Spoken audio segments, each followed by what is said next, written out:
Olá, estamos de volta. Tivemos um pequeno problema técnico, mas que foi logo resolvido. Dando continuidade, Elvis, gostaria de acrescentar algo ao que estava falando? Sobre a questão, por exemplo, que perguntaram sobre a questão da hemoglobina fetal, né? Eu acho assim que um dia existem também terapias que estão sendo trabalhadas, sim, sabe? Que assim, é, muitos não sabem, eu vou explicar. A hemoglobina fetal, quando a gente nasce, ela está lá em cima, né? Ela geralmente é muito alta, na maioria dos bebês. E aí depois ela é meio que desligada, tem uma chavinha que é desligada. Uma das coisas que está sendo trabalhada, assim, só para acrescentar aquilo que eu estava falando, é o que eles chamam de tesoura, né? Cortar alguma parte lá, isso é uma coisa muito técnica, eu não sei explicar, mas que faria com que a produção da hemoglobina fetal voltasse. Então, assim, para vocês verem o quanto é importante a hemoglobina fetal, né? Que é um dos caminhos também da questão, né? Assim, da cura. A questão é que, assim, todas as terapias gênicas, ou qualquer terapia, passa pelo transplante de medula óssea, né? Por isso que a gente batalhou muito pelo transplante, pela portaria do transplante, porque uma das coisas que a gente precisava era garantir que ela tivesse no SUS, né? Que é tudo que vier depois vai ter que passar pelo transplante, porque não existe nenhuma terapia curativa na doença falciforme que não seja através do transplante de medula óssea, que seja com a própria célula lá na frente, né? Com a própria célula tronco, medula óssea. Na questão da Agora, transfusão, aham, continue, perdão, interrompi. não, na questão da transfusão, para mim naquela época assim, para mim ajudou demais e hoje ajuda mais ainda, porque o sangue fenotipado, ele é um sangue que ele é muito bem aproveitado pelo organismo, né? E hoje a gente tem assim excelência no sangue em vários hemocentros do Brasil. Qual foi a outra pergunta? Agora, a última pergunta é: como paciente, o que você acredita que mais falta aos médicos no manejo da doença? Eu acredito que é o que a gente tem tentado fazer em Brasília, né? Que seja que os médicos tenham acesso ao protocolo, principalmente ao protocolo da dor. Porque a partir do momento que o paciente chega no pronto-socorro, primeiro que o paciente com falciforme é uma coisa que todo mundo relata.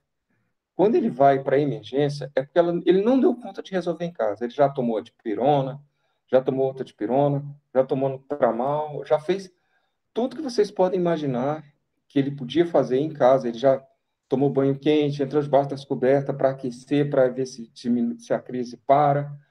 Quando ele vai é porque ele está desesperado. Então, quando o paciente chega na emergência, o mínimo que ele quer é um atendimento digno, no sentido assim, de primeiro acabar com a dor dele e aí depois identificar onde que está o que está desencadeando essa dor, né? Que pode ser estresse, pode ser. Em Brasília tem muita coisa da umidade, né? Que aqui a umidade no mês de junho, julho, agosto cai, que fica assim uma coisa terrível. Se tem muito frio, dá crise. Então, assim, infecção da crise. Então, mas assim, o que a gente queria muito e o que a gente pede o tempo inteiro, nós fazemos parte do comitê técnico aqui em Brasília de hemoglobinopatias hereditárias dentro do Hemocentro. O que a gente mais quer é que o médico siga o protocolo. Qual que é o protocolo? Da dor. Entra aí analgesia tal, é identificada. Para com a dor do paciente logo, para que ele fique mais relaxado e assim, que aí identifique o que tem que ser feito. Os protocolos estão escritos, eles estão prontos. O de dor, de priapismo, de AVC, de risco de AVC, na questão da gestante, está tudo escrito. Ele só tem que seguir. É o que a gente mais pede para médico fazer, né? Eu posso Verdade, falar para você, Elvis. eu posso falar para vocês assim, eu enfrentei uma uma época, como eu disse, né, não existia protocolo de atendimento, não existia um sangue fenotipado. Para ser mais sincero ainda, não existia nem aquele sanguíneo, assim, naquela década de 70, 80, porque as pessoas não sabiam que transplantar acumulava ferro no organismo. Ou, desculpe, vou corrigir. Transfundir. fazer transfusões em excesso acumulava. Então, eu tomava transfusão o tempo todo, em qualquer situação que eu chegasse no hospital, né? Chegava para pedir uma informação, toma 2 bolsas de sangue. Então, era assim, sabe? É uma época. E eu não digo assim que não foi bom, me manteve vivo, me salvou, mas eu acho que hoje a gente sabe que assim, eles não transfundem o paciente assim de qualquer forma. Eles veem a questão do basal do paciente. Tem gente que responde muito bem a uma hemoglobina de 7, de 8, né? Que vai bem. Parece assim, nossa, mas aí tá anêmico demais. Mas tem gente que vai bem com isso. E naquela época não existia isso. Então hoje já os médicos têm esse conhecimento disso. Eu acho. Mas a gente tem trabalhado muito por isso. Eu lutei muito assim, contra um monte de coisas, né? Foi uma época difícil passar uma década de 70, 80, 90, chegar em 2000 e fazer transplante em 2005, né? Então, o livro, inclusive, chama Quatro Décadas de Lua Minguante, pelas 4 décadas de luta, né? E para não ficar quando eu fui escrever a minha biografia, eu não queria falar assim, eu sofri isso, meu Deus, como é. Eu não queria falar sobre isso. Eu queria falar que teve luta, mas quais foram os caminhos que eu percorri para me manter vivo e para eu chegar é, na cura. Inúmeras vezes eu fui confrontado na questão de dizer assim, Elcio, você tem que colocar na tua cabeça que você nunca vai ser curado, entendeu? Isso aí era uma coisa que eu ouvia, mas eu era aquele paciente que eu lia muito, que eu acho que é uma coisa que faz muita diferença na vida das pessoas, é a literatura, né?